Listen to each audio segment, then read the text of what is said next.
હોસ્પિટલમાં allergy testing અને immunotherapy ક્લિનિકનું કેન્દ્રીય જળશક્તિ મંત્રી સી.આર. પાટીલના હસ્તે ઉદ્ઘાટન કરાયું હતું.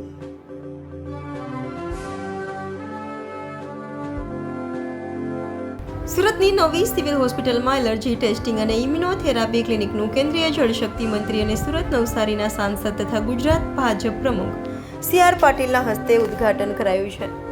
સિવિલ હોસ્પિટલમાં શ્વસન દવા વિભાગની સામે ઓપીડી 11માં ક્લિનિક શરૂ કરાયું છે. તો ઉદ્ઘાટન પ્રસંગમાં મુખ્ય મહેમાન તરીકે હર્ષ સંઘવી, મુકેશ પટેલ, સંગીતા પાટીલ રહ્યા ઉપસ્થિત. તો ઉદ્ઘાટનમાં નવી સિવિલ હોસ્પિટલના આરએમઓ સહિત અન્ય તબીબી અધિકારીઓ તથા તબીબો અને મેડિકલ સ્ટાફ તથા નર્સિંગ સ્ટાફ પણ રહ્યા ઉપસ્થિત. નમસ્કાર. સુરત સિવિલ હોસ્પિટલની અંદર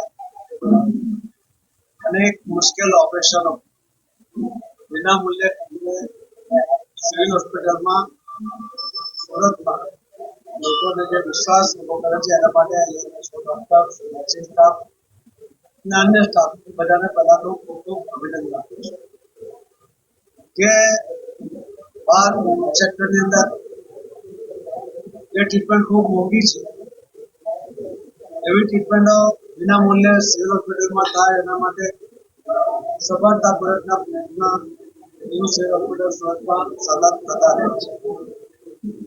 આજે એક એલર્જી એક સામાન્ય રીતે ઘણા મોટા પ્રમાણમાં આપણને જોવા મળે છે, પરંતુ ઘણીવાર એલર્જી હોય છે પણ એની ટ્રીટમેન્ટ ખબર નથી. એલર્જીને કારણે છે એ પણ ઘણીવાર ખ્યાલમાં આવતો નથી. ત્યારે સિવિલ હોસ્પિટલે આજે પહેલ કરીને આવા એલર્જીના નિદાન માટે ટ્રીટમેન્ટ માટે અમે આજે સિવિલ હોસ્પિટલની અંદર આ વિભાગ ચાલુ કર્યો છે. જે બહાર સારવાર કરાવી હોય કે નિદાન કરાવીને સારવાર કરે તો લોકો 1.5 થી 2 લાખ રૂપિયાનો ખર્ચ આવે છે. ત્યારે આજે આ સુરતમાં આ સારવાર વિભાગ શરૂ કરવાને કારણે લોકોને વિના મૂલ્યે સુરતના દક્ષિણ ગુજરાતમાં જે પણ લોકોને સારવાર લઈ શકશે એ પ્રકારની વ્યવસ્થા આજે સુરત સિવિલમાં શરૂ કરવામાં આવી છે. એના માટે હું ગુજરાતના મુખ્યમંત્રી શ્રી ભૂપેન્દ્રભાઈ પટેલ, આરોગ્ય મંત્રી શ્રી ઋષિકેશભાઈ પટેલ, સિવિલ હોસ્પિટલના સૌ ડોક્ટર, સૌ નર્સિંગ સ્ટાફ, એની સાથે જોડાયેલો તમામ સ્ટાફ સૌને ખૂબ ખૂબ અભિનંદન આપું છું. અને આવા નવા પ્રયોગો દ્વારા વિના મૂલ્યે સારવાર આપી શકાય એના જે પ્રયત્નો સિવિલ હોસ્પિટલ કરે છે એના કારણે લોકો સિવિલ હોસ્પિટલ તરફ વિશ્વાસ સાથે આવીને સારવાર કરાવે છે, સારા પણ કરાવે છે. ગઈકાલે પણ એક બાળકનો વર્ષો જૂની એની ઢાંકણી એ ખસી ગઈ હતી, એના કારણે ઘણી બધી મુશ્કેલીઓ ચાલી શકતો ન હતો. અને ફરીથી વિના મૂલ્યે ઓપરેશન કર્યું.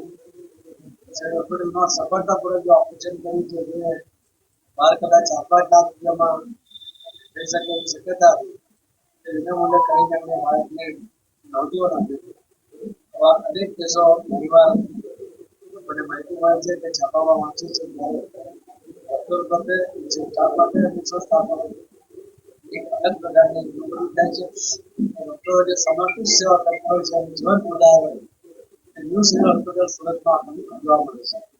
ફરીથી હું આપના માધ્યમથી દક્ષિણ ગુજરાતના તમામ લોકોને વિનંતી કરીશ કે એલર્જીની કોઈ પણ સમસ્યા હોય તો આપ અહીંયા નિદાન કરી શકો છો અને વિના મૂલ્યે ટ્રીટમેન્ટ પણ કરાવી શકો છો. એનો લાભ તમે ન્યૂ સિવિલ હોસ્પિટલમાં લો એ મારી સૌને વિનંતી પણ છે. ફરીથી ડૉક્ટરોના આભાર.